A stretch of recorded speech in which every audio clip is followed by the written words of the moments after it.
কদিন ধরে বৃষ্টির জন্য কাজগুলো ক্যান্সেল হতে হতে জানতাম সব কটা কাজ আমার একদিনে পড়বে, ঠিক তাই হলো। হ্যালো, আমি দিয়া। 30 দিনের 30টা মিনি ব্লগ চ্যালেঞ্জের আজকে ডে 12। আজ আমাদের শুটেরই একটা কাজ ছিল, তাও আবার সার্কাস্টিক সূর্য টিমের সাথে। লোকেশন তো আমি ডিসক্লোজ করতে পারবো না, তাই তোমরা বিটিএসটা এনজয় করো। কাল ওই ভয়ঙ্কর বৃষ্টি মাথায় করে আমি মেকআপের কাজে পৌঁছে যাই শুট কমপ্লিট করে। ঋষি অলরেডি হেল্প করার জন্য এসে গেছিল আর এসে নিজেই সাজতে বসে গেছিল। ভাবো একবার। সরি গো, ব্যাকগ্রাউন্ডে একটু নয়েজ আসতে পারে, কারণ আমার বাড়ির পাশেই পুজো হচ্ছে। ত্রিনিতাও আমার মতো একদম সাটেল অ্যান্ড সিম্পল মেকআপ পছন্দ করে। আজকে ওর শুধু একটাই চাহিদা ছিল, সেটা হলো চোখটা যেন একটু টানা টানা লাগে, আর আমি সেই মতোই কাজটা করেছি।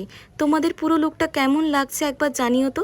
হেয়ার স্টাইলটাও আজকে একটু অন্যরকম করার চেষ্টা করেছিলাম, কারণ একরকম দেখে দেখে আমিও বোর হয়ে গেছিলাম।